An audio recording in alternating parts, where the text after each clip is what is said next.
Big pass ஸ்டுடியோவை மூட சொல்லி அரசு உடனடியாக உத்தரவிட்டிருக்காங்களா. அதுவும் போட்டியாளர்களை 7 மணிக்குள்ள வெளியேறணும்ட்டு உத்தரவு செஞ்சிருக்காங்க. தமிழ், ஹிந்தி, கன்னடான்ற பல மொழிகளில் ரியாலிட்டி ஷோவா நடந்துட்டு இருக்க ஒரு ஷோ தான் பிக் பாஸ். இந்த நிகழ்ச்சியில் முன்னணி நடிகர், நடிகைகள் அப்புறம் சமூக வலைதளங்களில் பிரபலமானவங்களை வச்சு ஷோ பண்ணிட்டு இருக்காங்க. அதே மாதிரி பாத்தீங்கன்னா கர்நாடகாலையும் இந்த பிக் பாஸ் நிகழ்ச்சி மிகவும் ஃபேமஸ் ஆனது. அந்த மாநிலத்தோட நடிகரான கிச்சா சுதீப்ன்றவர் தான் இந்த நிகழ்ச்சியை தொகுத்து வழங்கிட்டு இருக்காரு. பெங்களூருக்கு தெற்கு மாவட்டமான பிடானி பகுதியில் தான் இந்த பிரம்மாண்ட பிக் பாஸ் ஸ்டுடியோ அமைஞ்சிருக்கு. இந்த நிலையில தான் கனடா பிக் பாஸ் நிகழ்ச்சி நடந்துட்டு இருக்க ஸ்டுடியோவை மூட சொல்லி மாநில அரசு உத்தரவு போட்டிருக்காங்க. தண்ணி, காற்று மாசு தொடர்பான உரிமை எதுவும் வாங்காம இந்த நிகழ்ச்சி நடந்துட்டு இருக்கிறதுனால கர்நாடகா மாசு கட்டுப்பாட்டு வாரியம் அவங்க மேல குற்றச்சாட்டு போட்டிருக்காங்க.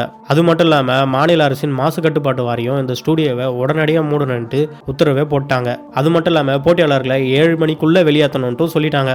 என்ன கேட்டா இந்த ஷோவை மூடிட்டு போலான்னு நினைக்கிறேன். ஏன்னா ரொம்ப மோசமா இருக்கு. நீங்க சொல்லுங்க மக்களே, இந்த பிக் பாஸ் ஷோ உண்மையிலே உங்களுக்கு பிடிச்சிருக்கா? இதை பத்தி நீங்க என்ன நினைக்கிறீங்க? மறக்காம கீழே கமெண்ட் பண்ணுங்க.